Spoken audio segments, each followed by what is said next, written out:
Di ba ambong ka lang? Sampig ka sa pamilya mo.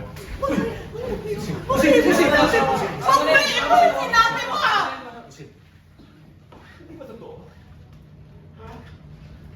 Kung hindi nyo binihisan at pinag-aral, malamang manggagancho din niya katulad ng nanay niya si Jose.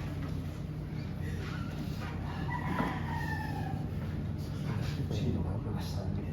Kaya mo ikaw ay aking bahay na ito. Kasi ikaw pa lang gusto mo. Dito sa bahay na ito. Pero sige. Sige. Wala nang away. Ako na lang ang aalis. Lex, buksan mo yung bag mo. Buksan mo yung bag mo. Ha? Hoy! Hoy! Pasok na bakit ka namin yung laman ng bag mo? Bubuksan mo yan! Hindi ko bubuksan ito. Bahala kita sa pagkakas.